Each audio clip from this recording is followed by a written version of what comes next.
Real Race Talk. It's the Revved Up Sports Show talking local, regional, and national action. Here's Bobby Chaffee and Rodney Rodriguez.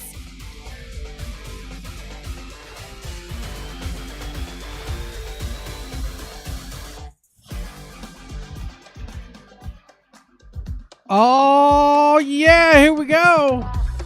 Everybody's favorite Monday night talk show all over the world.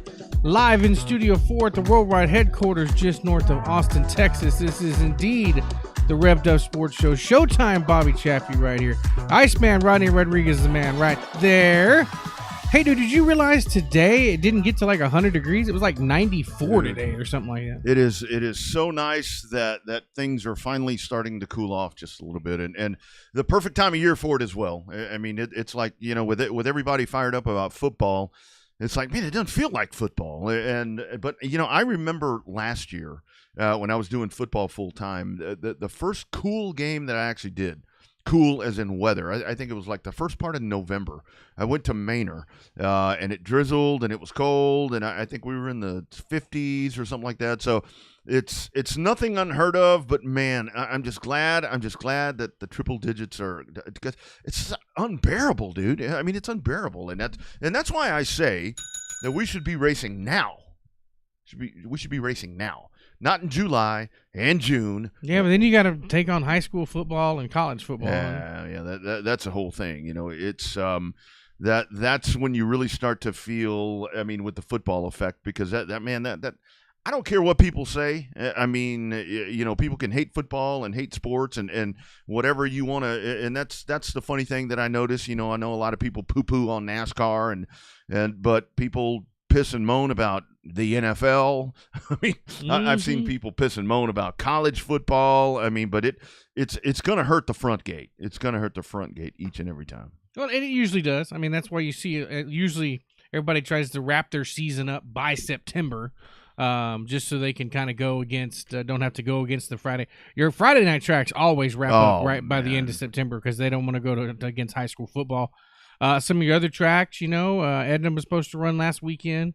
Got rained out. You got I-37 running this weekend. You got a lot of them still running a couple of regular shows till they get to their championships at the end of the month, and then you hit big show season. So it's always interesting the way that's always shaken out. But at the same time, your hardcore fans are still going to show up. Your hardcore fans are going to watch. All 10 of them.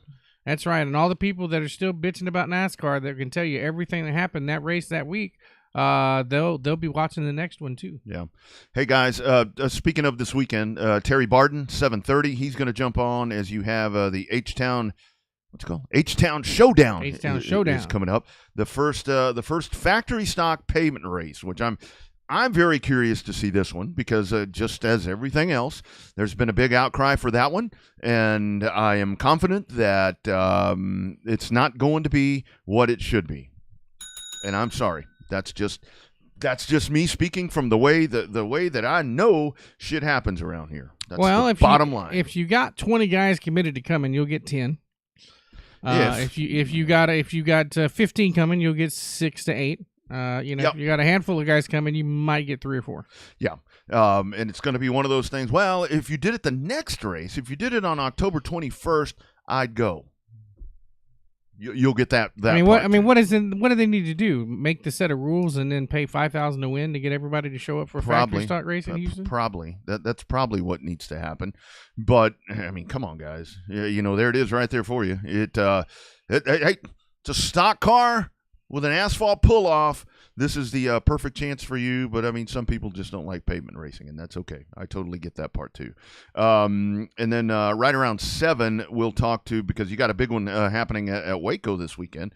Kind of one of those off regular season events. But man, when you talk about Touring Outlaw Modified, sprint cars, and crate late models, that's a pretty good show right there. They call it the Big Three, second annual Big Three. That's coming up at Heart of Texas. Now that's a show worth going to right there. Yeah, definitely a show worth going to. If you live anywhere near Central Texas, or live in Central Texas, anywhere near Heart of Texas Speedway, and you want some good racing action, that's that Big Three. That's a legit show. That place should be pretty crowded. Yeah, I think that'll be pretty good. Before we dive into all the fun, I do want to, yesterday was tough. Yesterday was tough. Drivers, start your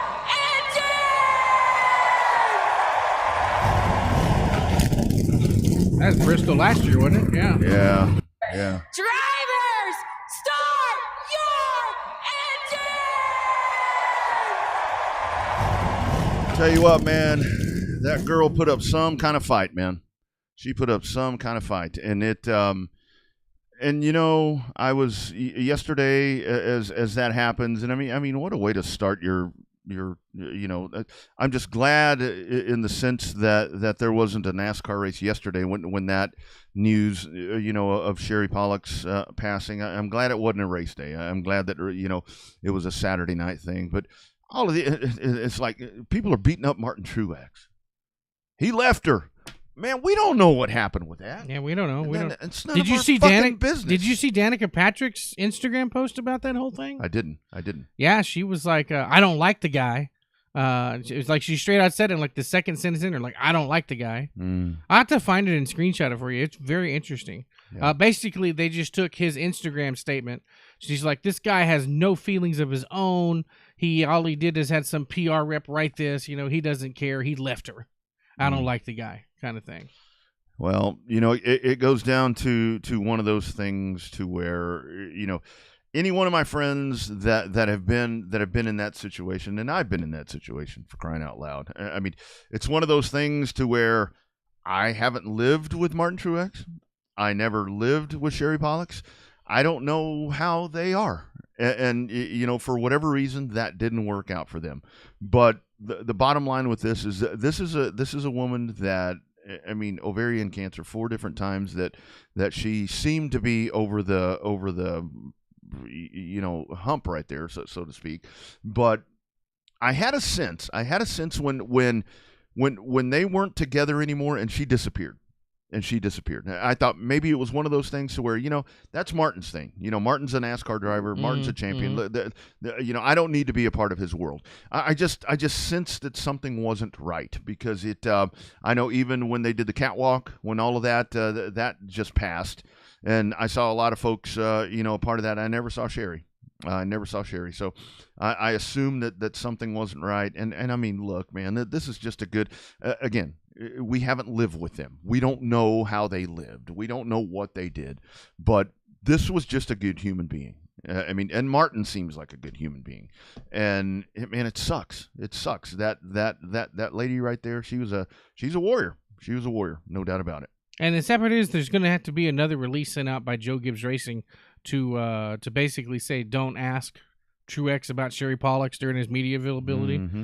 Kind of like the same one they had to send out when at the beginning of the year people were asking Ty Gibbs about his dad. Mm-hmm. I mean, don't be wrong. We know lots of people in the media. There's always going to be one asshole that's going to ask the most obvious question that people are going to want to know, but it's not the question that you ask. Mm-hmm.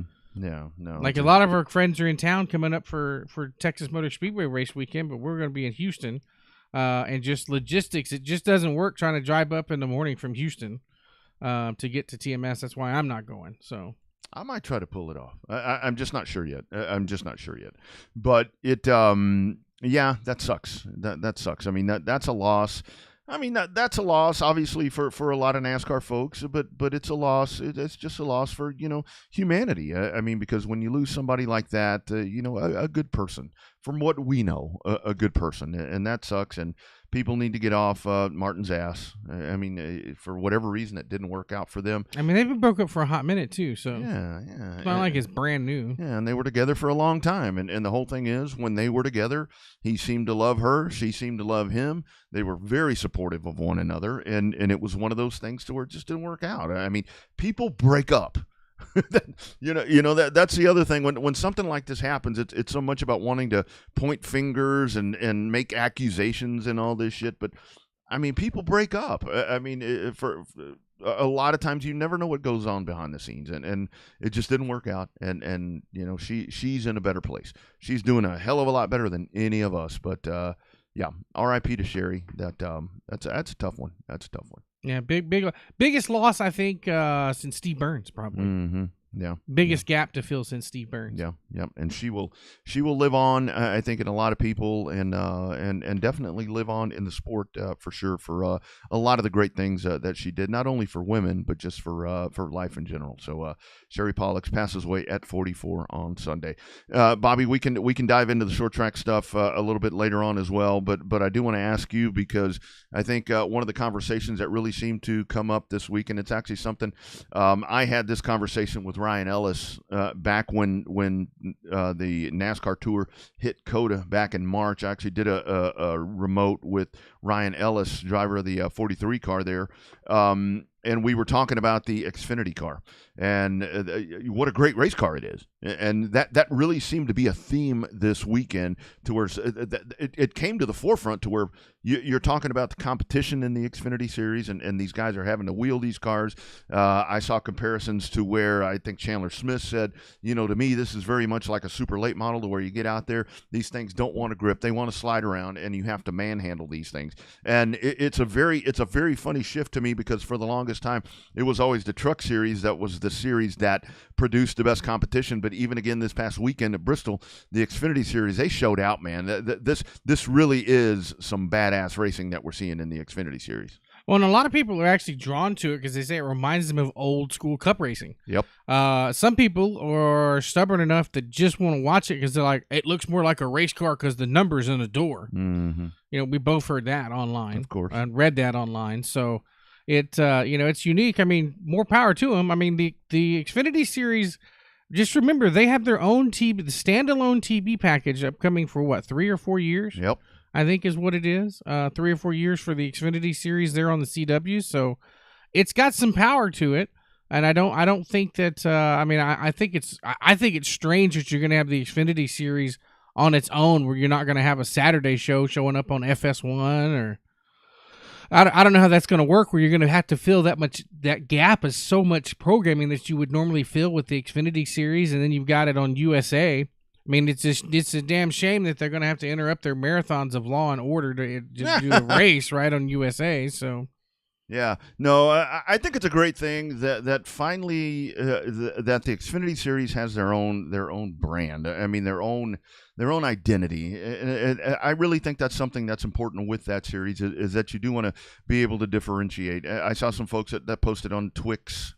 Call it Twix, where they were saying, oh man, scrap the Cup car and let's run these cars and so forth. And I don't necessarily think that's the answer, but it really does seem like the Xfinity Series with a great batch of drivers that and it's not reliant, it's not hingent on the Cup stars anymore. I mean, I know back in the it's really not. No, it's really not. No. I know back in the 80s, you would have the occasional Waltrip and Earnhardt and Tim Richmond, these guys that would jump over and race, and that was always a good thing. But to me, the fact that you have your own brand, and your own, like you said, standalone thing right there, to me, it's going to differentiate itself away from the Cup Series, to where it's not reliant on that, and it really does. To me, I know they say this is where the stars of tomorrow were born, but I mean, look at some of these guys that are in this series. These aren't stars of tomorrow. These are stars of now, because a lot of them have been the Sunday racers that now race on Saturday, and it's a really good fleet of race car drivers. It is. I mean, you got the stays where you had a guy like Justin Allgaier, who was good in the Xfinity Series, took his sponsorship up to the Cup Series, was not with a well-funded team. He had money behind him, with obviously the Brandt Agricultural brand behind him there with Harry Scott, but he just couldn't make it happen. Same thing with Michael Annett. They were both teammates, had money behind them. They both come back to the series, take their money that's behind them, and go into a really good organization there at JRM, and then boom, magic happens, right? So now it's the old Elliott Sadler effect. Elliott Sadler was a decent Cup racer, but he found most of his success running full-time in the Xfinity Series. Yeah, he did, and that's not a bad thing, because like we said, it's a standalone thing, and I mean, a lot of these guys, hey man, and I am super glad that we have, like, he's heading to the 31. The seat opens. Hemrick, Daniel Hemrick. The seat opens up, and Daniel Hemrick gets to go back over to the Cup side. And again, I saw a lot of folks where it's like, oh wow, big deal. He's going. I don't give a shit. If you're in a Cup seat, that's something big. And you and I talk about it all the time, to where it's like we can talk about all the aspiring folks.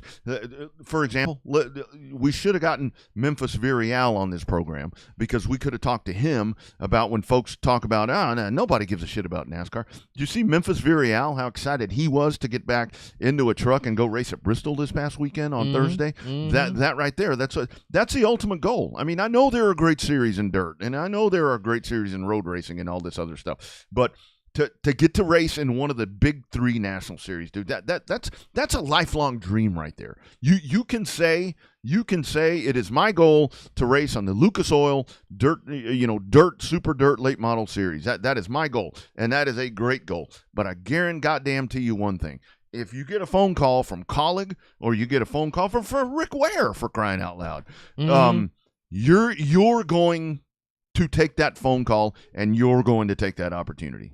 Oh yeah, definitely. I mean, when the phone rings, you got to answer it, right? You never know who's on the other side. What was it about Steve Park? Thought that the Dale Earnhardt call, when Dale Earnhardt called him to say, "Hey, I want you to drive one of my Cup cars," he thought it was a prank and almost lost that Pennzoil ride because he thought it was a prank. With Dale Earnhardt Sr. calling, I mean, it's Richard Childress calls. What was it? Clint Boyer almost missed that phone call. Same thing. Thought it was somebody playing a prank on him with Richard Childress calling.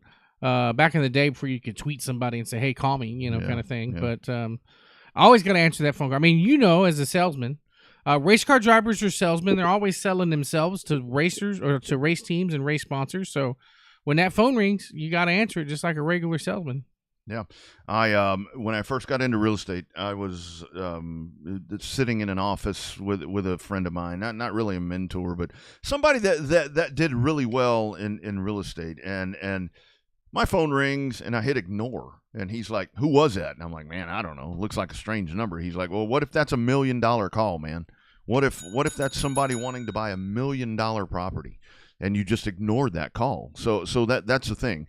And I mean, it really is a big deal. And there are a lot of different outlets to be able to do this stuff. But when you get that opportunity to be on that stage, and the truck stage is huge. I mean, trucks and Xfinity, again, it just really is impressive that the Xfinity series, it's the best racing going right now. Because for the longest time, it was the trucks. The trucks really seem to be. The trucks have lost their identity. Well, and I think a lot of it is, Bobby, because it's. I mean, the raceability of the vehicle. I mean, it races a lot like the next gen car. I mean, they sit there. It's a big old boxy thing. It cuts this hole in the air. I mean, with downforce, and they don't have any horsepower. No, that's the problem. The Elmore engine killed the truck series. Yeah. While it made it more affordable, everybody ran the spec engine. Yeah. That engine sucks. There's no horsepower in it. The racing's not what it used to be. Yeah, you're sitting there pedaling this thing and it won't go anywhere. And it's not cost effective, because if it was cost effective, GMS would still be running their entire fleet of 4 trucks. Exactly. Versus shutting it down at the end of the season to concentrate on their Cup program. And that's the biggest positive thing, the most positive thing that I keep seeing about the Xfinity car is it's like you got to drive the shit out of it. It's got a lot of horsepower. You got to pedal this thing, and that's the thing with the Cup car and with the truck with the Elmore engine is you ain't got to pedal it. I mean, you put it through the floor and try to let it do whatever it's gonna do whatever it's going to do. But I mean, with the Xfinity car, I mean, you still got to get out there and race that thing, and there is not a better feeling than being behind the wheel when you can sit there and manipulate that race car or truck with your foot. I mean, when you can sit there and you can move that thing around, you need that car to do something. All you got to do is you're working it in the foot. It's more in your control, and that's very much what it seems like with the Xfinity car that we're dealing with right now. Is it's very much a driver vehicle, and I go back to when the next gen car came out, I do think the next gen car is very much a driver's car, because it does put a lot of shit back in the hands of the driver, because the damn thing, you don't know what it's going to do. You don't know what it's going to do. I have no idea what it's going to do. But the problem with it is the horsepower thing. I mean, if they would load these cars up with horsepower, I mean, just let them. I mean, rip the nuts out of this thing and just let it go. Just let it go. I mean, you don't need to be going 230 at Talladega. That's not what I'm talking about. But get this thing to where you go to the 1.5 miles, you go to the short track, and you put it in there to where exactly what I'm talking about, where you got to pedal the race car. I mean, not just flat-footing this thing You need to around. make it where they have to let off in turn 1 to get into the corner, right? And then you got to make it where they got to pedal it coming off the corner out of turn number 2. That's the way it's got to work at every short track, every 1.5 mile track. That's the way it should be. I doubt very seriously they're going to go with more horsepower. They say it's going to cost too much money for the teams to redo the R&D. But I mean, what are they at? 650 to 700 now. If they popped them up to 750, 775, hell, give them 800. I think that would change the racing a lot. I don't think it's going to make the cars go any faster as much as it's going to make them, just with the way the next gen car is. And we've seen shifting on the fly, like at Martinsville. I think that would totally change the way that this car races, and I think that would change the view of some of the races and some of the way that it's viewed, right? Like upcoming, we love our friends at Texas Motor Speedway, but this upcoming weekend is not necessarily going to be the heaviest attended race, just because you got at least it's not on hunting. People just don't. At least it's not hunting season. They finally got that right. Yeah. The opening day of hunting season. But we'll see. I mean, it's a little different. It's the opening race. It's the opening race in the round of 12, so they moved it up some. So we'll see how that date shakes out. I mean, obviously it's a 400-miler instead of a 300-miler. But I think the best is yet to come for TMS. I have a feeling they're going to announce something big about that track this weekend, even though we hadn't really been hearing the rumors about it yet. But at TMS, they can keep stuff close to the vest. They're very good up there. So well, they used to could. Yeah. Yeah. Well, and the whole thing with this, I mean, kind of going back to that is with this car. You talk to you can go and listen to a bunch of these drivers talking about this race car. I mean, when you talk about the raceability and passing, it's just so hard to pass. I mean, they're so equal, it makes it hard to pass. It's hard to pass, and then with it comes to downforce and side force and all this other shit. I mean, it's hard to pass anybody without leaning on them. And again, I mean, this is probably a reason. There's a reason why that's like that. I mean, yeah, you got to scoot somebody out of the way. I mean, that's part of that right there. But when you look at the Xfinity car, I mean, it really is. It's very much like a super late model, to where you can actually get out there and you can pull out to the side of someone or go up to the top side of someone and make a pass. And that really seems to be where the struggle is with this new NASA or with the Cup car. And the bad thing is it's really sucking on the tracks where you should be able to do that. And what I fear about this weekend for TMS is because we've watched, on some of the road courses and short tracks to where this car has struggled, but it's been good on the intermediates and so forth. I just hope that attendance is good because this very well may be a really good race. I mean, they haven't been there. They haven't been there yet this year. There have been changes on this car from last year before they were, when they were there the last time. This has the makings of being a good race, but I'm just afraid that nobody's going to be there. And the whole other part of this, Bobby, is now you talked about with hunting season, you move this race up a little bit, but dude, man, you were right smack dab in the middle. You were football. The NFL is just starting. They're going to be in week 3, and it's going to be tough. It's going to be tough, and it's going to be. I'm just ready for the outcry. We're only into Monday, but I'm sure there's going to be a lot of TMS sucks before we ever even get there. Yeah, it's kind of sad that everybody's going to hear it beforehand, but I don't know, dude. We've seen a lot of good races at TMS. Of course, we look at stuff differently because even when we call a race that sucks, we have to find the good in the race. We can't just sit up in the stands and sit up in the announcing perch and say, "Oh man, y'all don't pay attention because this race sucks ass." We can't say that about a race, even if the race itself warrants that kind of stuff. So we look at races differently. Maybe we always try to look on the sunny side up and try to find the best thing, but realistically, there's been some really good racing at TMS. When they first came out with that aero package with the Gen 6 car, with all a top 8 running nose to tail right there together, I thought that was a great race, but everybody was like, oh, Texas just sucks. But, I mean, you're not going to get it. If you go to Texas thinking you're going to get that new style Atlanta finish, good luck. It's not going to happen. Not the same place. Go to Atlanta for that. And they fucked the track up. I mean, that's the bottom line. I mean, when you go in there and you start... When you went in, yes, the idea is great. Go in there and reconfigure this thing and change some stuff up. Yes, that is a great idea, but it just hasn't worked out. And I mean, it's a one groove, and that seems to be where the problem always seems to happen, and it just doesn't. Here's the word. It's not conducive to what we want it to be. Conducive. Yeah, not conducive. I'm gonna make that a sign for the studio. We got to get it. We got to get like a neon sign. Conducive. Conducive. Conductive. That's what we need to do. Let's go to the hotline for the first time tonight. We got a big one coming up in Waco, Heart of Texas Speedway. It is, as I like to say, historic. The world famous Heart of Texas Speedway. A little bit off script. I mean, this is kind of something in between the regular season and the fall classic that'll be coming up a little bit later. This is a great show card right here. The Big Three, they call it the Big Three for a reason, with the Tour and Outlaw Modified Series, the ASCS Gulf Coast Region Sprint Cars, and the American Crate Late Model Series. That right there is worth the price of a ticket. And we welcome in, I think we have the dynamic duo. I think we have Big Mike McCarthy and Selby Holder both on the hotline. Gentlemen, how we doing? Doing great. All right. Fantastic, sir. How are you? Listen to Big Mike. Fired up already. Guys, I'd love to ask you, and you guys feel free to chime in however you want to do it. The concept behind this one, kind of like I said, a non-regular season race, but man, this is a great show card that you guys put together.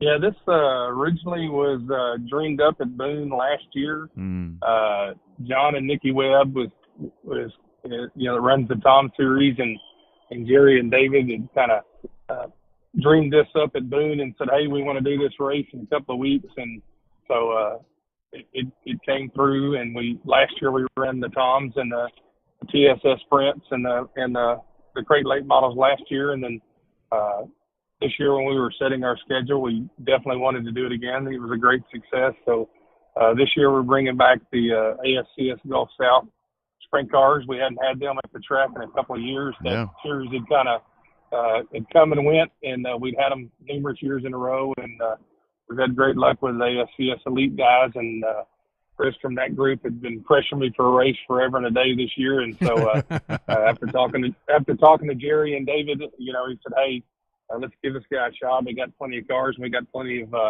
interest from the other sprint car guys that run the various different series that are going to be there, and American Crate Late Models had put on some great shows for us this year when they've been at the track. And of course the Toms guys, they support that series and supported the track when we've had them. And so those three series in one night on a Saturday night, which is kind of not our normal night, but due to high school football and things of that nature, for our fans and, to be able to still support their local youth and football and volleyball and whatnot. So we picked that night and try to not interfere with anybody's not running a division that any other track may be running on a Saturday night, but to still be able to give the local fans and any fan that wants to come out and see these three divisions race a night of racing, kind of under the Saturday night lights instead of the Friday night lights. Love it. So normally when you guys have the sprint cars up at Hot, all you put up on the marquee out front is sprint cars. So what do you have on the marquee now? Do you have the Big Three, or does it say sprint cars, late models, and outlaws? I mean, what does it say on the marquee for the big race this week? It says all three. It says Outlaw Modifieds, Wing Sprint Cars, and Late Models as it rotates through there. So nice. Yep, it's definitely a neat race. Like I said, last year was the first year we ran it, and it was a great thing for our fans to come out and watch, and even the racers that they may get frustrated when we bring a series in and not get to see them as much because they may race right after them or something like that. But a lot of our racers like to watch these divisions as well, and it's one time that they can sit on the other side of the fence and watch them and just enjoy it and not have to worry about racing themselves. Yeah, and I love what you said right there, Selby, because it really seems like that the timing of this, other tracks doing whatever they may be doing, but you find this window right here, kind of postseason. You find the window right here, and then you pull these classes in. So how did you mentioned when the idea started? So how exactly did all that start? Was it one thing about, hey man, we got a gap of time right here, we've got some touring classes, let's bring them in and hit a home run?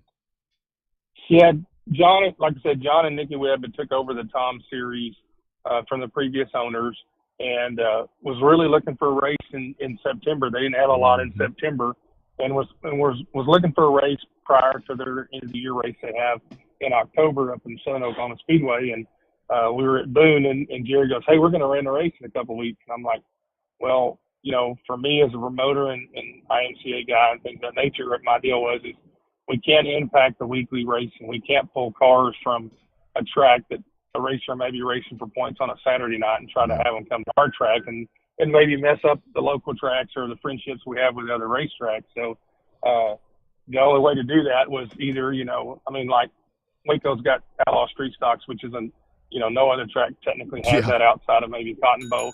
But, it's the series together, and they're big purses.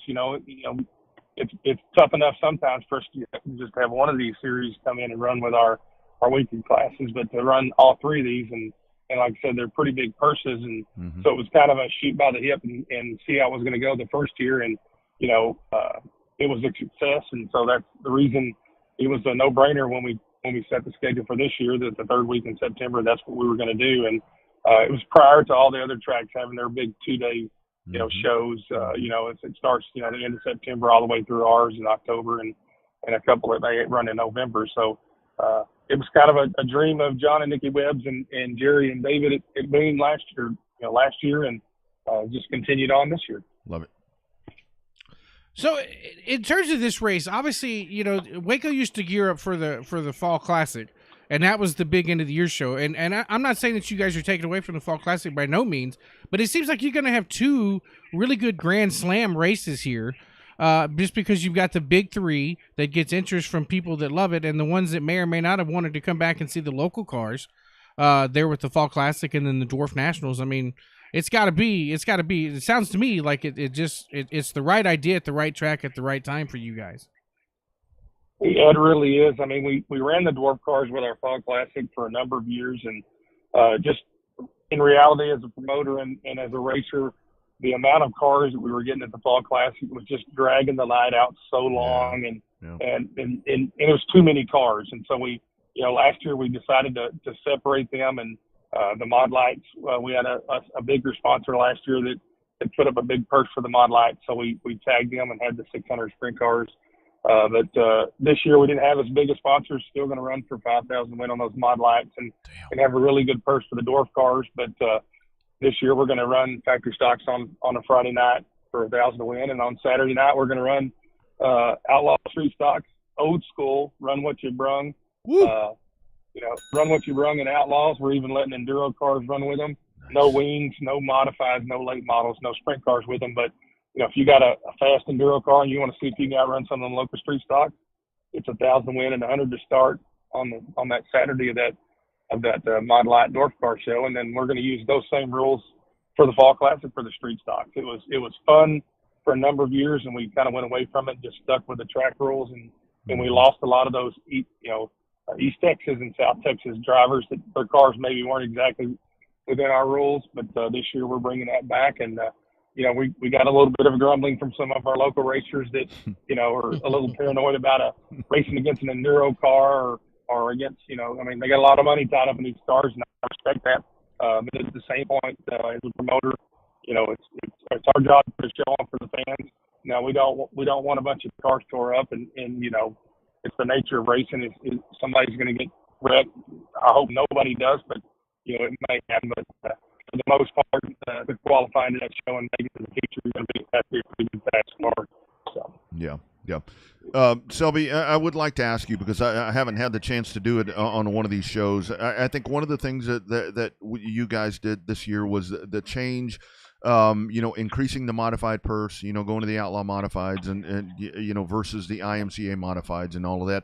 Kind of talk about that part right there, because to me the modifieds are so important to a weekly show or a bi-weekly show or whatever the hell the case may be. But it's so hard to draw the modifieds in, and it did seem like when you guys made the change, and obviously you increase the purse and that's going to help, but It really seemed like that change right there that you guys made at Heart of Texas was something that did kind of beef up the big mods a little bit this past year.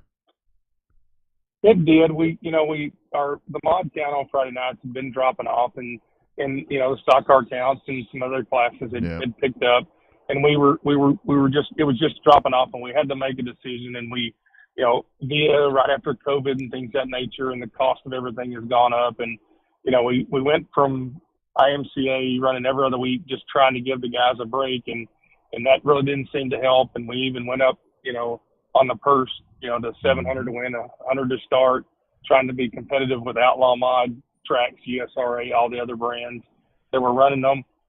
Still didn't seem like it went that way. So this year we were not IMCA in the mod division for the first time in a long, long time. And we just strictly went with the Tom's rules.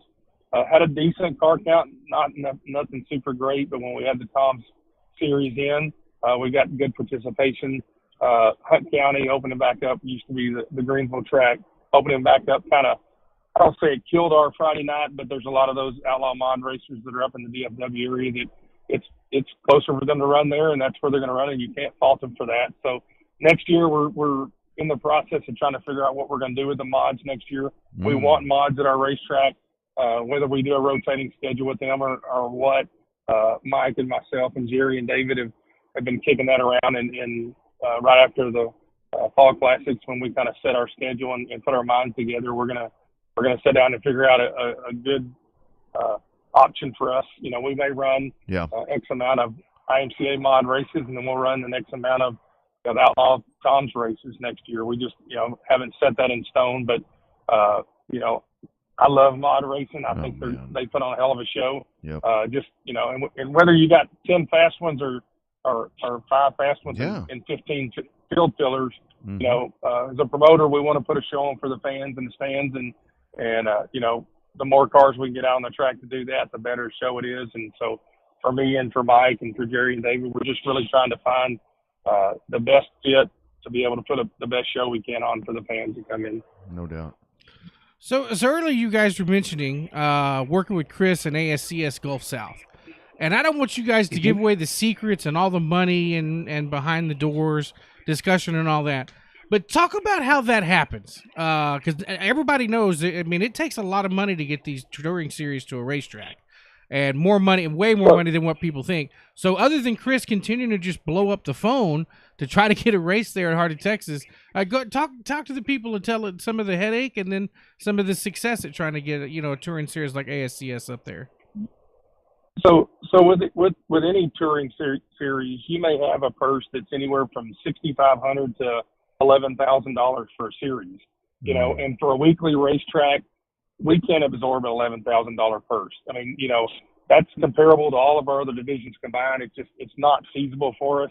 So we either got to do one of two things. We either got to have a sponsor that helps with that purse to bring them in, or we work with a series to go, hey, this is the maximum amount of money we're going to pay for your series.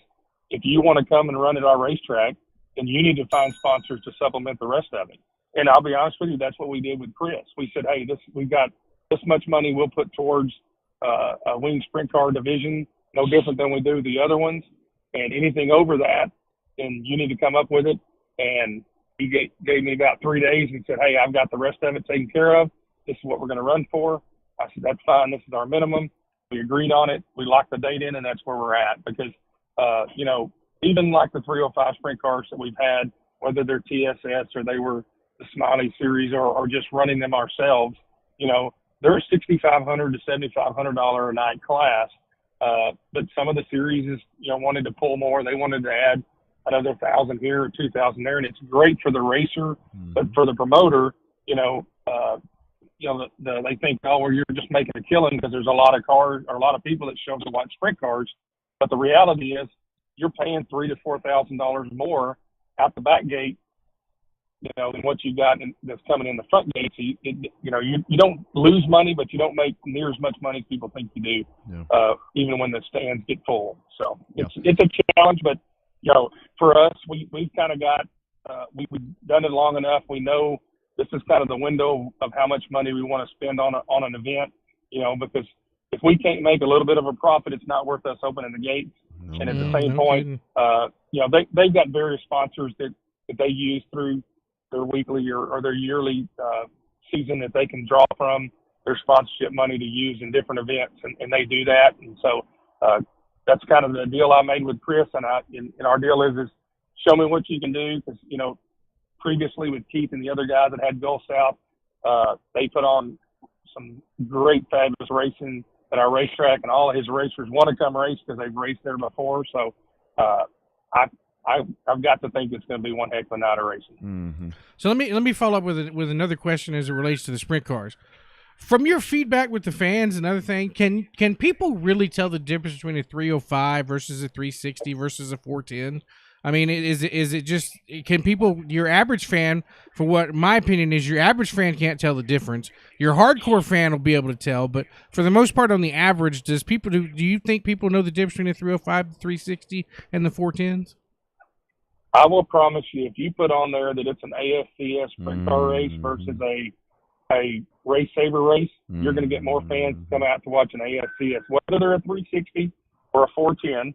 You know, because the ASCS elites are they can run up to a 410. We're going to get more fans in the stands on an ASCS race than we are a TSS or a 305 race saver race. Now, the average fans that come weekly, sprint cars are sprint car. Now, we've had ASCS races and had 305 race cars. If the track slicks off, drive to the front and win it too, because you know you can't put so much horsepower to the ground. But it's kind of 50-50. The diehards, we will get people that drive from Houston, Austin, Oklahoma City that will come down and watch an ASCS race at our racetrack that wouldn't normally come if it was just a regular 305 winged race. Yeah, we had the same thing at Texana when the ASCS came down the Gulf South. We had a lot of people from Houston and East Texas that came down to watch them. So I was just curious as to what the reaction was. Sounds like it's the same kind of reaction that we got down at Texana that's happening up in Waco. So okay, that's sounds pretty normal. So kind of break down what I like about this. Selby, Mike, Mike's still there, isn't he? Yeah, I'm still here. No, that's all right. That's all right. What I like about this, guys, it's a one-day show, and I think this is something that's going to be really cool. It's a full day of racing right here, and I think with the big three, I mean, I think this is going to be a great show. Kind of break down the timeline of what race fans are going to get to see on Saturday. So we'll open at gates up at 6:30. We'll race at 8:30. We only got 3 classes running. We'll do regular heat races, B mains and A mains and all those divisions. Definitely be an intermission. We'll do some driver introductions. We'll do some redraw to get some fan interaction, hand out some frisbees, things of that nature. Yep. To get some fan involvement, things of that nature. And then we'll see who can tame the high banks there and see who can put it in the victory lane. It's pretty short, sweet, and simple. It's going to be awesome, man. That is going to be awesome. It's going to be a great show.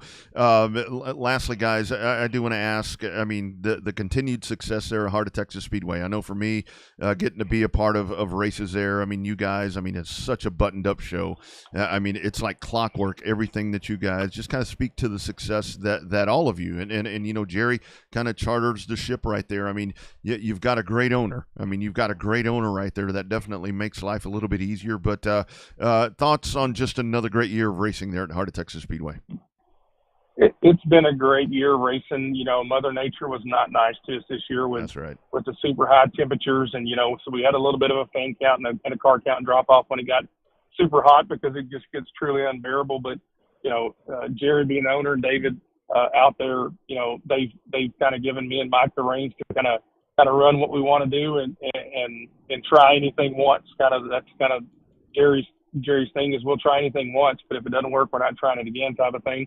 David is out there working hard with Robert and the guys on the track and trying different things to try to get, moisture to stay in the track and being there and supporting and with the equipment, things of that nature. And the crew, I can't say any more about the crew that we have out there between the guys and the gals in the tower to the guys in the infield to the concession stand and the people at the gate. It takes everybody. When somebody's missing, trust me, if I'm sitting in the infield, I know that they're missing. So somebody has to step up, and usually somebody does, and it usually goes pretty good. We all have our faults and and quirks and things that go wrong, but all in all, it's a great group of people. Mike has been tremendous help stepping in and coming in and helping.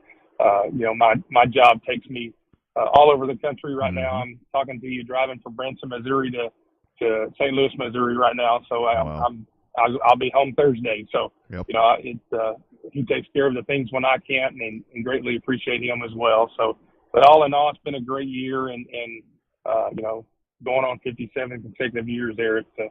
It's a great place to come watch them racing on Friday night, and this week it'll be on Saturday night. Yep, no doubt about it. Going to be a great show coming up. The Big Three at Heart of Texas Speedway, Hot Speedway on Facebook, and heartoftexasspeedway.com. Mike, I got your message, so we're all good with that. And, man, good luck this weekend, guys. I think you're going to have a fantastic show. Congratulations on another good year, and go kill it, man. Fill those stands, and let's go racing on Saturday night at Heart of Texas Speedway. Thank you both. Thanks, Rodney, for always being there to support the racetrack and all the racetracks in the area. Sure. I want to thank Race On Texas, a partner that's been with us all year. But if you want to watch the streaming, this is going to be done by Nikki and John's streaming service with Tom's TV this week. So it'll be one worth watching. So look for it. Yep, going to be a good one. Thank you, gentlemen. Selby, be safe on the streets out there. Mike, we'll talk to you soon, guys. Be well. Have a great show on Saturday. All right, guys. Have a good show. You bet. Thanks. You got it. There they go. Mike McCarthy, Selby Holder, Heart of Texas Speedway. And again, when you talk about benchmark racetracks, I mean, those guys, I mean, I know a lot of folks, when it comes to, there's always going to be complaints, whatever the hell. And honestly, to me, I think, and not just because, and I think the same thing of Kennedale as well, and Devil's Bowl, is to where there's a very high mark that is set by a lot of racetracks around the state of Texas simply because they have done it so long at such a great pace. And I mean, Heart of Texas Speedway to me is right at the top of that list right there, because they really have. I mean, it's a long time that they've done this, and they have the most supportive fans. You and I always joke around, or I'm the one that talks shit more about this than anybody else. I've already done it once tonight, where you talked about fans coming out, and I said, yeah, you're going to get the same 10. Well, I can tell you one damn thing. Heart of Texas Speedway, there's a lot more than 10 that will show up anytime. You could have run a race during Snowvid, and you probably would have had all of those fans that come out all the time. Mm-hmm. And that's a good problem to have. But it's a good problem to have with your absolutely, your diehard fans. And I think a lot of it is because it's a very buttoned up show. I mean, you're always going to have hiccups. I mean, shit happens. I mean, all the time. It's a very buttoned up show. And they're fair. I mean, they're fair, and I think a big part of that is with Selby. I mean, Selby's been around the block a time or two, so he's going to call it with an iron fist. Yeah, no doubt. The Tom's TV thing is part of Speedsport. Speedsport. Okay. Yep. And again, another great streamer right there. And this is. Although I don't see the deal for this weekend, but I see last year's. But I mean, I'm sure it'll be up and ready to go. They better get their shit together and get that thing posted up there, because I damn sure would like to watch it. Yeah, that. I mean, seriously, think about that. I mean, it really is. I mean, with the touring outlaw modified series and the ASCS with the Gulf Coast sprint cars. That's. And I love when you asked him that right there, because.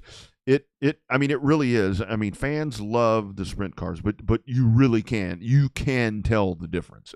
I mean, if you've watched this as long as a lot of people have, I mean, you can definitely tell the difference. And 305s are great. I mean, 305. Nothing wrong with the 305 sprint car. Absolutely, those are great. But man, it's a totally different situation when you start talking about the sprint cars that you're going to see this weekend in Heart of Texas. And then with the great late models. I mean, I seriously, I tell you, these late models, and I think a lot of this. They don't have a car count problem up north. No, and I think a lot of this is after when I went to Mississippi and watched the super late models. When I got to go to Jackson and watch that show.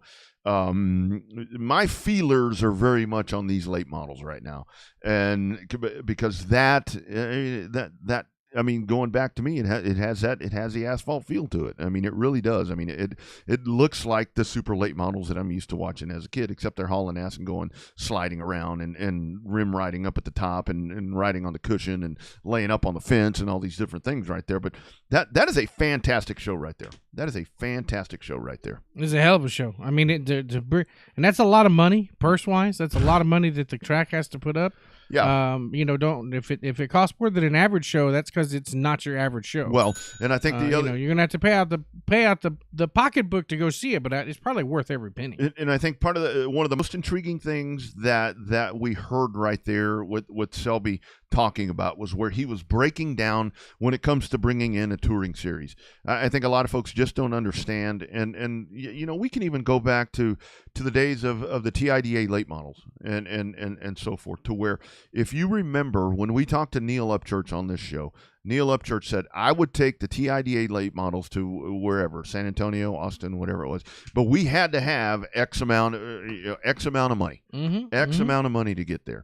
And I think, like Selby mentioned right there, and I think this is where folks need to kind of calm down on beating up on the promoter part, is because, I mean, think about the money involved right there, where he was talking about, when you're talking about $15,000 right there, like he mentioned, that's your weekly payout. Yeah. That's your weekly payout, and for drivers, and we're not making any money. The payout sucks. Well, you try to shit 10, 11, 12, 13, $15,000, and that's what the racetrack is doing for you. So this brings it. We're not doing this. We're not doing this to retire. And that's kind of my stand back thing that I go back to. It's like, nobody's racing to retire at this level.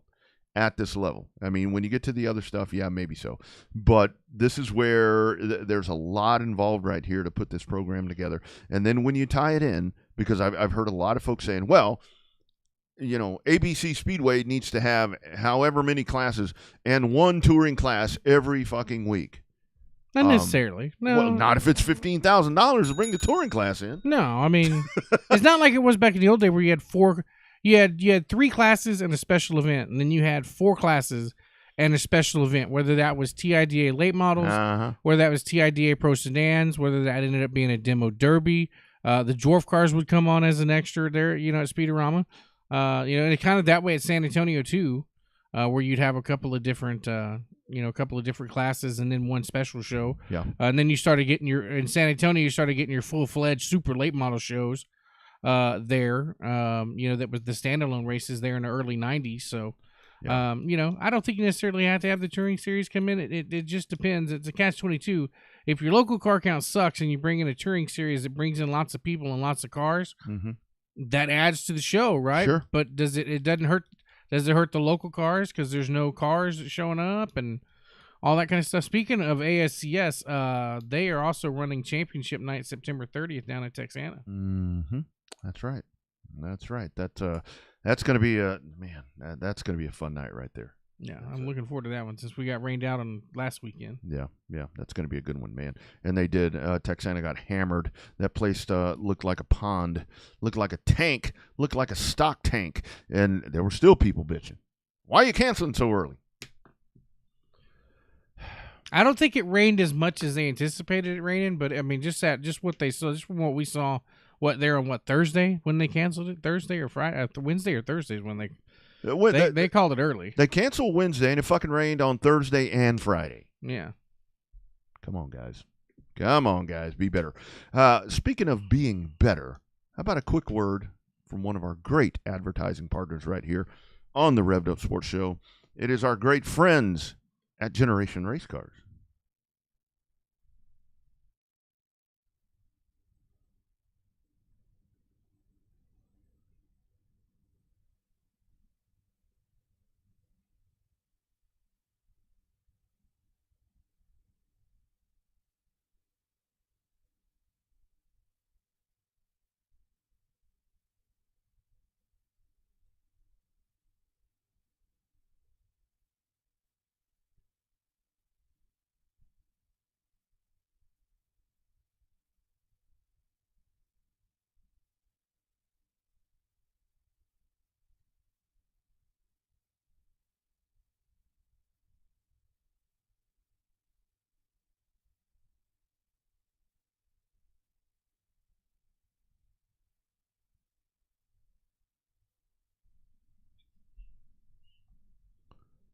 That's absolutely right. Team GRC. Also want to tell you guys about Rogers Dabbs Chevrolet, GM Performance. 602-604, your powertrain, everything, GM Performance Parts. They are going to get that for you. They're going to get you the best price in the country. I mean, there's no doubt about it. You can sit there and you can price this thing out. You can look around and I mean, seriously, and I challenge you. I do, ask you to look around and try to find different prices on stuff. And you're not going to get a better price than you're going to get with Rogers Dabbs Chevrolet and GM Performance. And yes, I think you saw on Facebook, I can help you do that. So if you're looking, and I'm not just talking about crates, I'm not just talking about anything. I mean, whether it be, you need one of those GM, you need a crank, you need rocker arms, you need lifters, you need push rods, you need whatever the case may be. Reach out to me, cylinder heads for these crates, all of that stuff right there. Reach out to me, and I will get you hooked up right there with your GM Performance. It is Rogers Dabbs Chevrolet.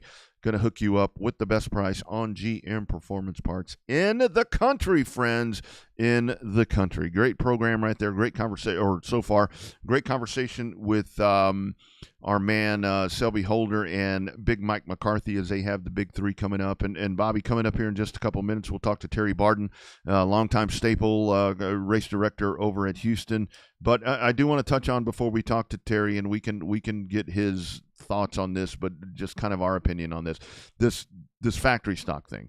So I know of a few folks that are gonna make the trip over and get out and race, but I think this is where I wish the factory stock race would have come about prior, because I know now we've got bootleggers and we've got all these different divisions at different places where people are doing whatever. But like I said earlier, I think the factory stock, I think it's kind of passed us by, because I hope I'm wrong, but man, I'd love to see some Dalton Faulkners, some Justin Whiteheads. I mean, I'd love to see these guys come do this, but I don't know, dude. I think, as much as I hate to say it, and yes, I'll be there working the race, but I think this one kind of passes by. Well, it's the one race that everybody has been clamoring for forever. It's the one race that everybody's been clamoring for forever, and we finally get it. And I doubt very many people are going to show. I hate to say that, because it's a race that I wanted to see, because we've been talking about trying to put factory stocks on pavement forever. And we knew that there was one person that would be brave enough to do it, and that was Owen Pittman. And now that he's trying to do it, he's getting backlash already on social media to try to keep it from becoming asphalt purpose-built factory stocks, as you don't want that either. Because we definitely found with the Tom series, the limited modifieds, that when you ran dirt rules with asphalt tires, the racing was pretty badass. Yeah. And it was just a carbon copy. You just copy and paste of IMCA rules you took out. Actually, you didn't even take out IMCA when I wrote the rules. You copied and pasted and put IMCA type parts. Mm-hmm. Instead of, you didn't even take out the IMCA. Just everywhere you just did the find and replace. Find IMCA and replace it with IMCA type. Mm-hmm. So when we found out that when you run dirt rules on with factory tires, or pavement tires, that is, that work pretty well and put on a pretty good show. The problem is, I think that nobody paid attention to it when it was put on the promo poster 6 weeks ago. Yeah. It didn't take until here recently when it's like, hey, look at the promo poster. It says factory stocks. Open your eyes, look at it.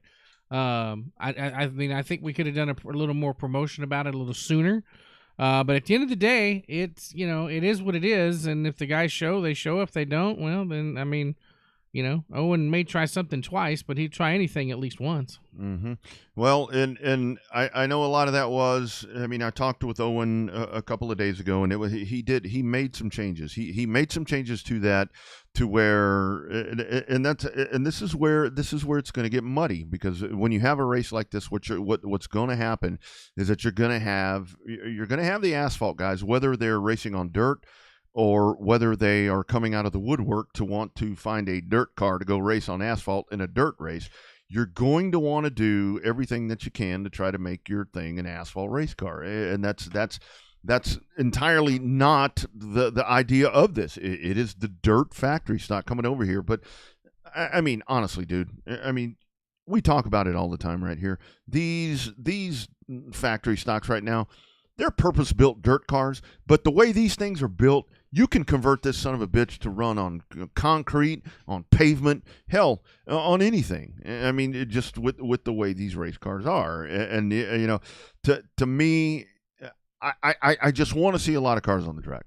I want to see a lot of cars on the track because to me, what is exciting is the thought of these cars with the asphalt pull-offs in these stock cars. I never got to race a stock car, street or super stock, whatever you want to call it. I never got to race one of these on a slick. So that's kind of my thought. Is like I would love to get behind the wheel of one of these things, even if it's a pull off. I don't give a shit if it's a pull off or brand new. To get behind the wheel with one of the big ass slicks on there, dude. That right there, I mean that kind of excites my midsection, dude. I mean, it could be a lot of fun. I mean, that when you're running a 10-inch or 8-inch pull off. I think it's a 10. I think it's a 10-inch pull off, isn't it? It's a 10. Yeah, if it's a 10-inch pull off, I mean, that's going to make for a hell of a handling advantage there. But I mean, it's still going to be a hell of a lot of fun to watch, even if you get the right 6 or 7 guys or gals, as the case could be.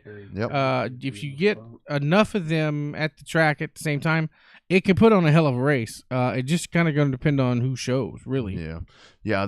That's going to be the main thing. I mean, I really do think that if you get, and the whole thing is, these guys are just going to come out. They're just going to come out and wheel it. And yes, 10-inch tire on an 8-inch wheel is rim is what this is. So I mean, just the thought of that right there. I think this is something that and the timing is suspect because now you've got an I-37 race that that has a that poker sucks. run that's going to go head to head. You got 105 running head to head with their factory stocks, and then you've also got championship night at Cotton Bowl on the 23rd. So.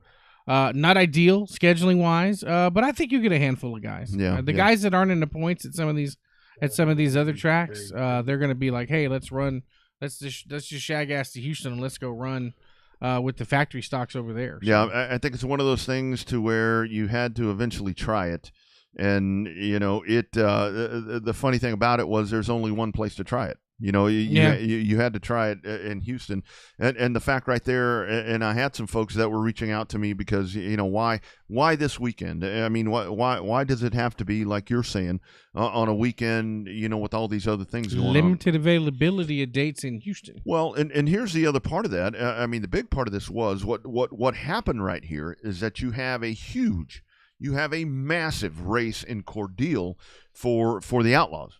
The Outlaws are racing for $5,454 to win at a memorial race over there. And it's going to be jam-packed. And a lot of this, if you want to complain about Outlaws and whatever being off, I will take full responsibility. You guys blame me. I talked to, I've established some good relationships around the country. And the promoter from Cordele called me, and he said, man, we would love to get some Texans in. And we're offering a lot of money. We'll do tow money. We'll do all these different things for September the 23rd. We want to have a bunch of Outlaws. And of course, there was a race scheduled for that.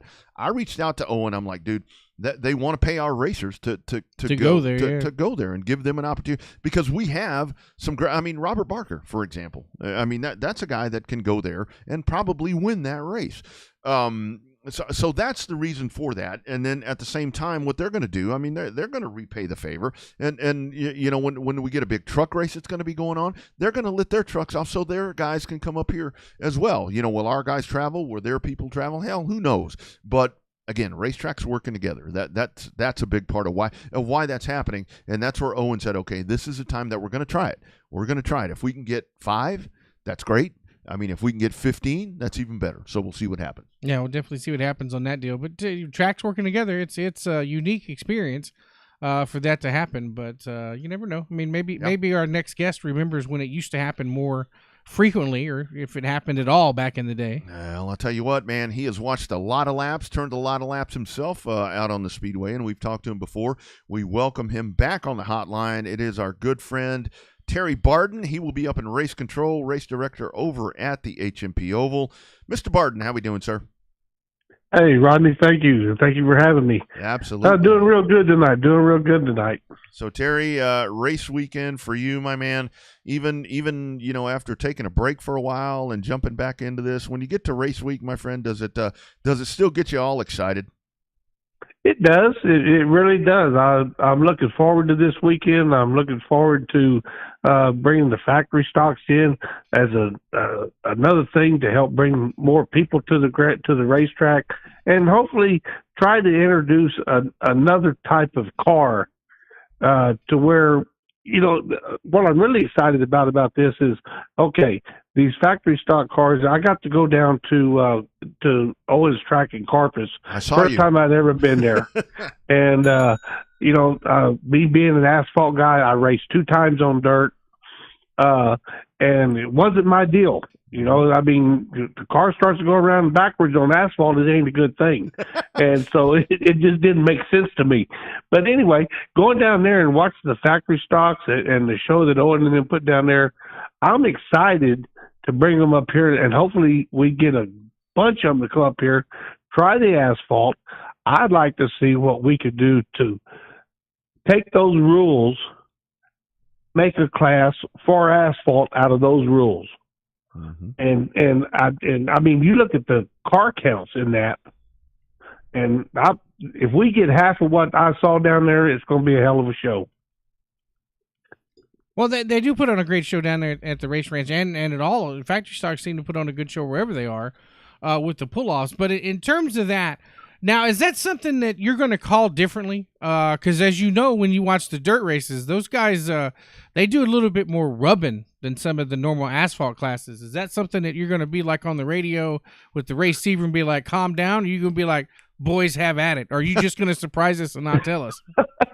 No, we'll discuss it in the drivers' meeting. I mean, they're a little rougher on dirt, but I think one of the reasons that they are a little rougher on dirt, the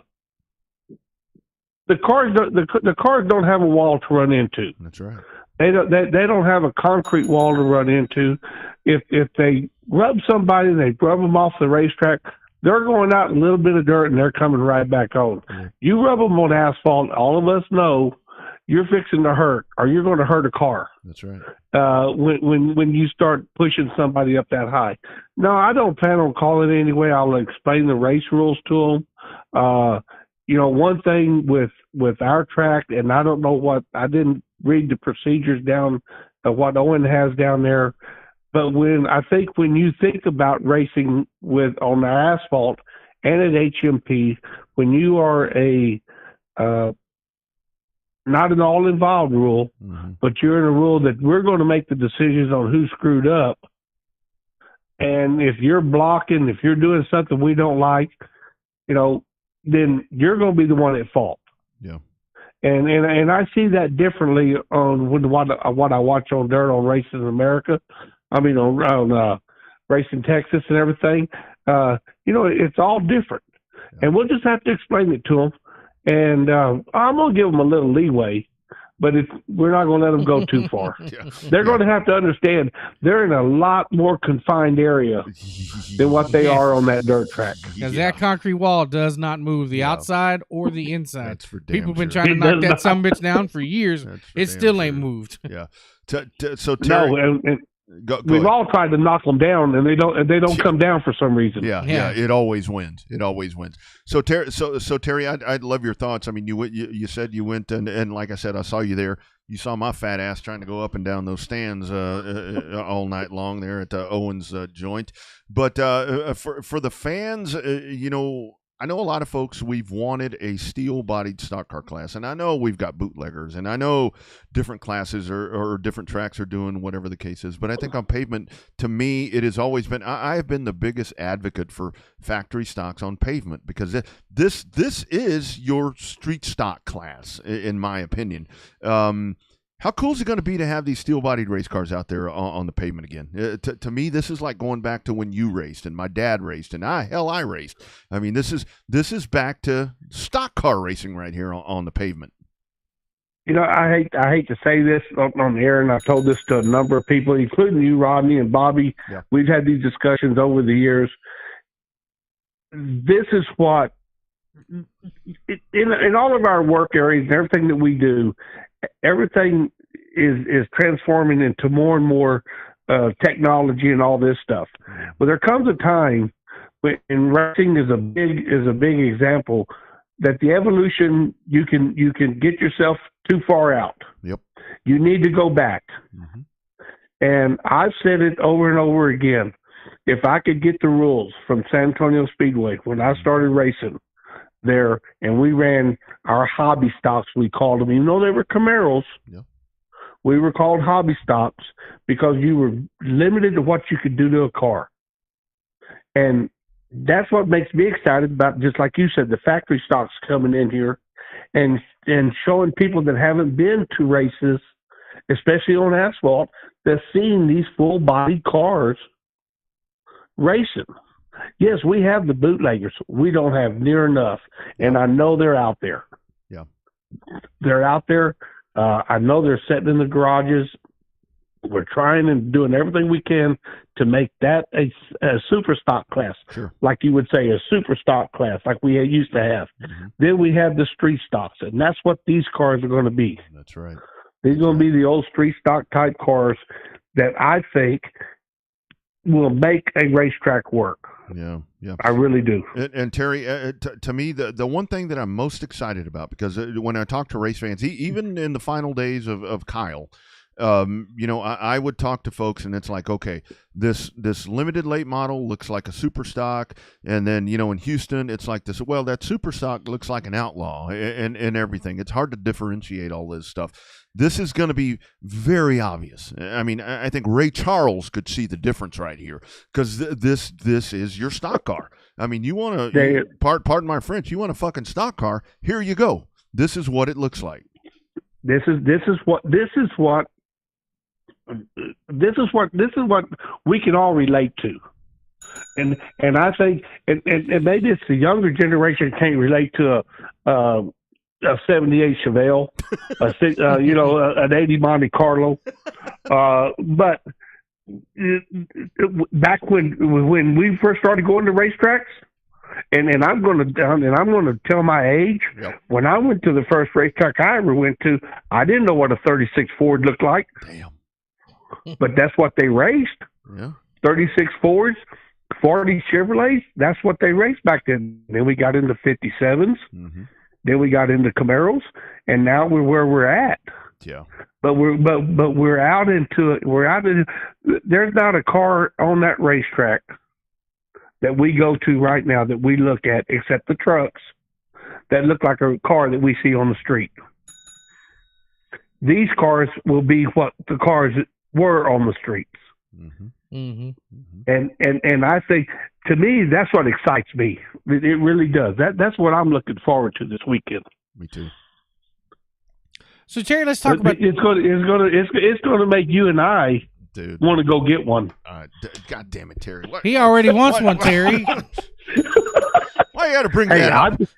I've been looking, and to try to get my fat ass as one of them.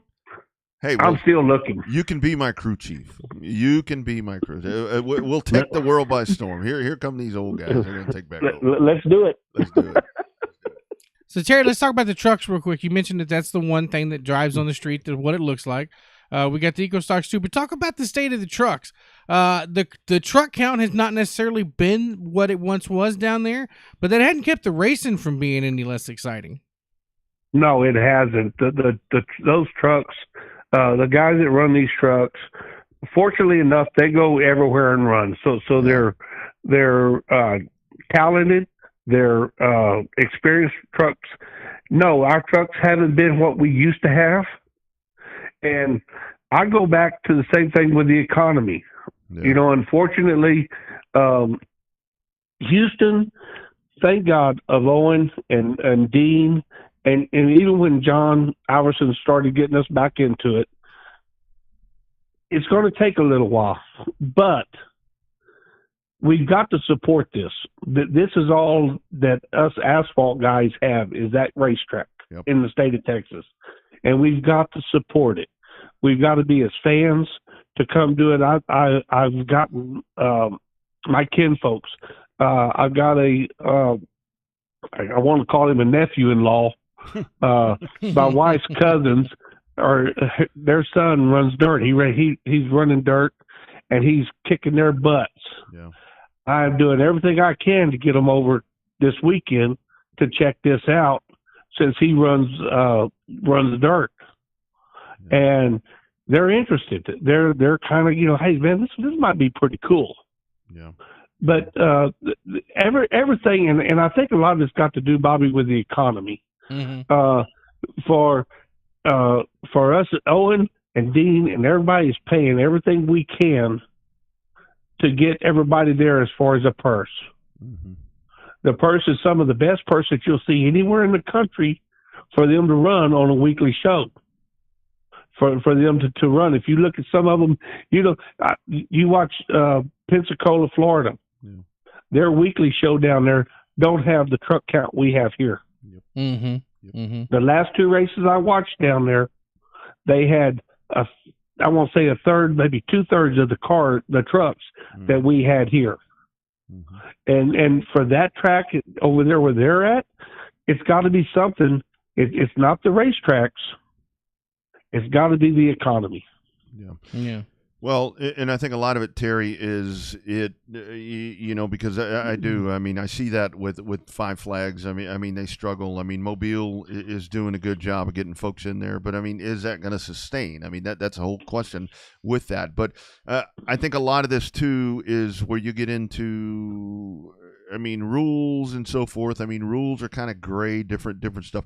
Racers like to test the waters right there, and I think that's where a lot of folks get priced out of the game, unfortunately. And I think that's kind of what you're saying right there. Is you got a lot of guys that it's like, okay, it's not worth going. But what I do like about Houston is you look at that and you've got a good mix of, you've got veteran drivers, you got guys that are quote unquote, badasses, fast, but then you have a lot of guys that are out there just trying to learn how to race. And that's what it's all about, and I'm glad that some of the guys, some of the veterans, some of the hot shoes, they're willing to help the guys in Houston. I see it. Going through the pits, riding around on the golf cart, I see the Barkers and the Outlaws trying to help somebody that's not quite as fast. Yeah. Talking to them, trying to help them out a little bit. And I see the same thing in the trucks. Those guys in the trucks, you've got the Boyds, you've got the Wrights. They're all trying to help everybody because they know the more that you could give, the more experience that you could help somebody learn, or you can help them learn a little bit. You're not going to give them everything. Sure. You're not going to give them everything, but you're going to try to help them enough to where they feel, hey, this is fun. I'm going to spend a little bit more money. Sure. Wright's got he painted the valve covers pink this week. Damn it, I'm going to paint mine. Yeah. And it don't have a damn thing to do with it. Yeah. But he sees it and he thinks, okay, well, just a little bit. I'm going to come back and have a little bit more fun. And if we can all help each other to where you make somebody feel like they're welcomed, that's the main thing. Yeah. You don't look down, John Heil and those guys don't look down on the guy that's just showing up this week. Yeah. They go over and try to help him get faster. Mainly he's going to be safer on the racetrack if he's faster. Yeah, absolutely. For sure. He's going to be faster. He's going to be safer. Yeah. And I think that's one thing I see in Houston. A lot of people helping each other. Yeah, I think that when you come through and help your competitor get faster and, more importantly, more stable with their race car, where they're not looking like a dart without feathers, that definitely makes them stay somewhat out of the way, where they're less likely to tear up your own shit. So that's a good way to see the teamwork go that way too. So, what about our class over there? One of my favorite classes, the Eco Stocks. They're known to be a little hot and heavy, a little beating and banging, but they're the modern day street stock that everybody wants, because you can still go to a junkyard and get parts and pieces out of there, and still go to a parts store and get brakes and different stuff out of there. So, what's your take on the Eco Stock class coming up? I love the Eco Stocks. I really do. And you're right. They remind me, Bobby, of when you started racing at Kyle. Oh yeah. That's the type of car that you ran. And that's what these guys can afford. It's a very affordable class. It's a fun class of cars. Mm-hmm. It's something that like you said, Bobby, you could go out. I love to watch them. I love to, I talk to them in their ears through the receivers. And all you got to do is one time say something. Hey, he's on the outside. He's looking back, give him room. And they do it. They respect one another. And that's one thing in that class that I see a lot of is respect. Yeah. You don't see a lot of, if you tell them one time that, hey, he's under you, give him a little room. They don't give them a whole racetrack, but they make sure they have a place to race. No egos. And these guys put on a hell of a show. They are probably my favorite class right now there. Yeah, they do. I mean, it's a great show, and what I love about that is you've got veteran guys, you've got ladies. I mean, you've got everything in there. And the other one, Terry, I'd love to ask you about. I mean, the legacies. I mean, we watch the legacies kind of fall off there for a while, but man, when it comes to car counts and all that, man, those legacies, they come out and man, they pack the pits. And that's another class that, man, I love the resurgence right there. And those are cool looking race cars. I mean, you get the kids that come out and folks that haven't been out in a while, they never saw the legacies and all that. Man, these race fans, they love those sleek little Lone Star legacies. I like those cars. I wish I could fit in one. I'd like to try it out both. Just one time. You and me both. But Rodney, for somebody like me and somebody like you, that's not a car you get into. It's one you put on. Yeah. So I mean, they'd have to grease us up real good, and then everybody would spin it out behind us. So, but they look like they're just now. They do tell me the veteran guys that race those cars, they're like the guys that run like the sedans, like the pro sedans, like the sedans as pro sedans. Yeah, Mike. They're the hardest things in the world to drive. Yeah. They're the hardest thing. Mike Knotts tells me that he's tried some different cars, but that Pro Sedan is harder to drive than any of them. Yeah. Because there's no suspension in them. Yeah. They're just so rough little cars that, I say, man, the people that do good in those things, those legacies, they're fun. Yeah. They got to be fun. Yeah. And I love watching the kids. That's right. I love watching these kids come through there, and that's our future. Yeah, we've got to get them interested. Here again, you've got to make it fun for them. It is. I mean, it's a great learning ground. And like you said, I mean, Terry, by the time I started racing dwarf cars, I wish I'd have done that at the beginning of my career because I learned more driving one of those, than all the years in the big car. I mean, because it just did its own thing. Terry, I do want to ask you, and I'd love your perspective on this because each and every race that we have in Houston, because that's our asphalt track, each and every one of these, I think, for fans and for drivers, this is where you have to show up because we never know. We never know how many of these we have left. And I mean, we've watched the racetracks go away, and there's racetracks sitting. I drove by Thunder Hill the other day, and it's a sad sight to see what's there now. You just never know what's going to happen, and we have to cherish these race events. I mean, kind of your thought to that, because I mean, we need HMP. And that's all that we have right now when it comes to pavement. When it comes to pavement, I've been fortunate enough, Rodney, you have to race at almost every pavement track in Texas. Yeah. I never made it to HMP, which I think HMP, when we first started going to HMP, first time I went there was with Romco. Yep. And I called HMP the Little Texas World Speedway, or Texas Motor Speedway. Yep. It's that beautiful facility. Yep.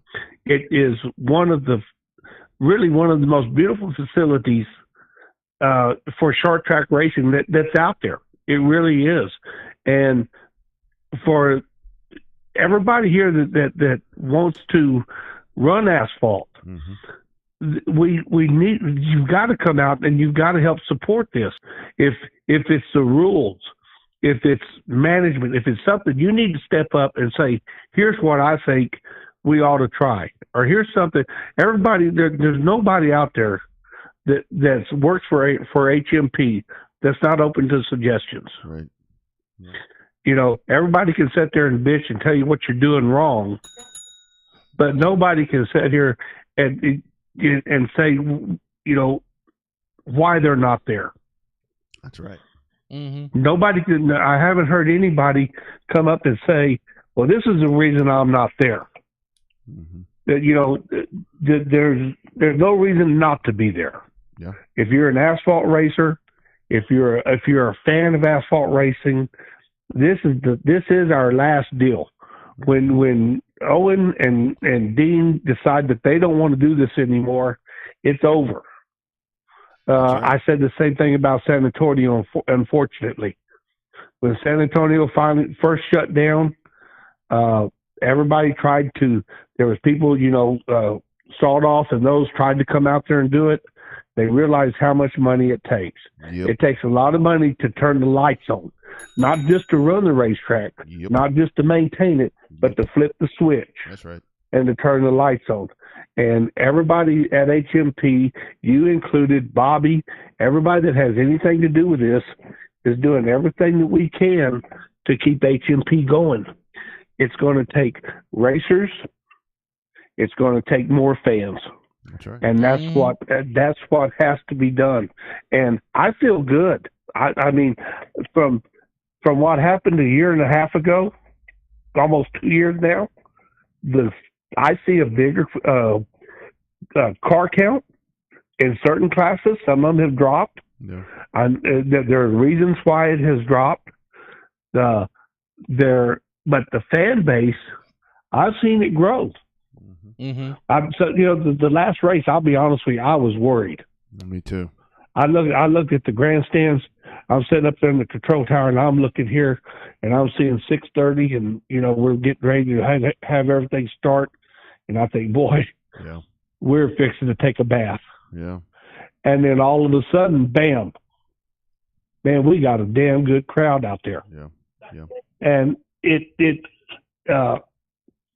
that's what it's going to take. It's going to take a lot more of it. But I like the way it's going. I like the way their ideas. I know that Owen, if he sticks with it, and he's going to continue to do it. Last talking to Owen, he's 100% back behind this. Yep. And I don't see anything but everything going forward, especially if this factory stock deal does half of what I think it's going to do. I agree. All right, Terry, we look forward to seeing you this weekend. We'll both be there in attendance. I'll probably be doing the pit interviews again. I got to get with Owen to see exactly where I'm going to go, position-wise, either up there with you guys or out and about in the pits. But it's the time. It's time to play the game and get everybody out there and try to make it make it as successful as we can, because without it being successful, they're not going to put any dates for 2024, and we need it to be as successful as we can to get those dates for 2024 to show Dean and Owen that it can be successful again. Yep. We got to show Dean and Owen that not only are they behind the racers, we are more importantly behind them. That's right. That's right. The racers and the fans. That's right. And I look forward to it. I look forward to seeing you guys. And, hey, let's make this one great weekend this weekend. That's right. Team effort. We will do it once again coming up Saturday in Houston. Terry, as always, thank you for the time, my man. We will do this continuing during the off season. I do want to get you on here so we can tell some more old-time stories, man. Man, I look forward to it. There's a lot of knowledge right there. Looking forward to seeing you up there, man. Have a good week, and we'll see you Saturday. Okay, buddy. Y'all have a good week. You bet. Take care. Thank you. Bye-bye. There he goes, Terry Barden. And that, so good to have Terry back in the fold right there. Oh, yeah. It's when you talk about diehards and guys that just love the sport. And I really was impressed, and he kind of answered the thought that I had right there. I saw him in Corpus, the last race that I was there, because he was heckling me from the stands because it was hot that day, and I was trying to get around, and I see Terry and Linda sitting over there, and I'm like, what the hell's he doing here? Yeah. He was scouting the factory stocks, and that's boom. There you go. I mean, super awesome right there with him, and it's going to be a good weekend in Houston, and there's a lot of like we were talking about. There's a lot of odds. There's a lot of racing that's going on, but I do believe I do believe that there are enough folks that are going to show up and come take the challenge. I mean, come try it, man. Come give it a shot and let's see what can happen. I mean, if this is successful, I mean, think about that. Here's my long-range thought, with all of this. I mean, you've got the factory stocks. I mean, I saw the factory stocks in Mississippi, and they're a huge fucking deal over there, too. Are they same style? Same style, a little different style of rules. Somewhat. Over there, they look more like IMCA stock cars, to be honest with you. I don't exactly know what their rules are. Again, that's the thing with the factory stock. It's not sanctioned, so there's different variations of it. So it looked more like a stock car to me, than what we're accustomed to right here. But I mean, think about this. So if we can get this going right here, and I mean, we could have the biggest factory stock asphalt race here, if this thing progresses.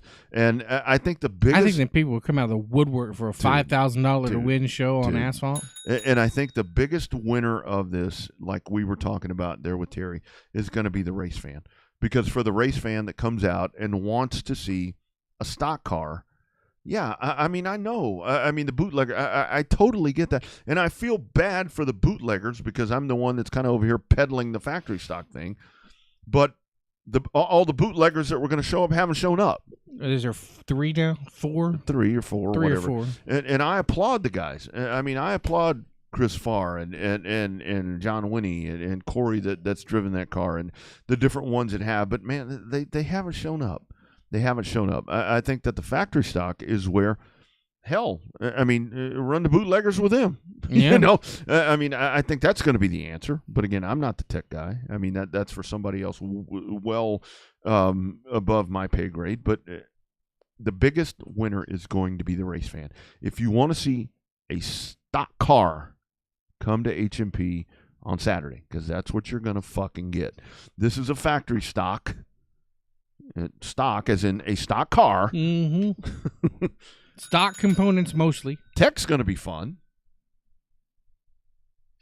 Carl going to have his work cut out for him over there. Well, and the thing is, I mean, those rules are cut and dry. I mean, like I say all the time when I go to a dirt track, it's like, man, I read those rules. You can't run headers, rocker arms. I mean, all of that stuff is well in pretty cut and dry on what they can do right there. But the difference is, man, where these cars have gotten so fast is something we were talking about earlier, is to where you start getting these purpose-built dirt cars. I mean, these $20,000 chassis and all these different things like that. I was talking to somebody the other day, and it's like, man, I have a car, and it's an old. The person I was talking to was like, man, this car was built in 1985, but it's an old super stock with old weight jacks and all that shit on there. I'm like, I guarantee you they're going to let you run because those things are probably all rusted out if that car's been sitting outside. Mm-hmm. You can't jack weight around. It ain't going to do you a damn bit of difference. I mean, go in there and figure out what it takes to get this thing on the racetrack. So I'm looking forward to that, man. I think it's going to be I'm not as optimistic on how many we're going to get. I hope you some bitches prove me wrong because I doubt each and every time we have something like this. Man, I hope y'all prove me wrong. If y'all prove me wrong, man, I will come on this show on Monday and I will just eat crow. Big time on Monday if y'all prove me wrong. Look at the mascot over there. She's like, what the hell's going on here? Mm-hmm. Good show, man. It's fun a lot show. Of fun. Yeah, fun show. Been a lot of fun. You got the big 3 coming up in Waco. You got I-37. We haven't talked near enough about that one. You got a big one coming up at I-37 this weekend, and I was actually supposed to get them on here, and man, I feel like shit because I did not firm all that up. So we may have to have a special edition, maybe over on the YouTube channel, maybe here on Facebook, to kind of get them the love that they. Well, Ray's watching. Maybe Ray will call. Yeah, well, yeah, Ray, if you want to call, man, we can pull you right on, my friend. Hit that Facebook chat. I think I was supposed to talk to Michael, and I didn't follow up with that. My bad. Now that I'm employed again, I've been kind of distracted.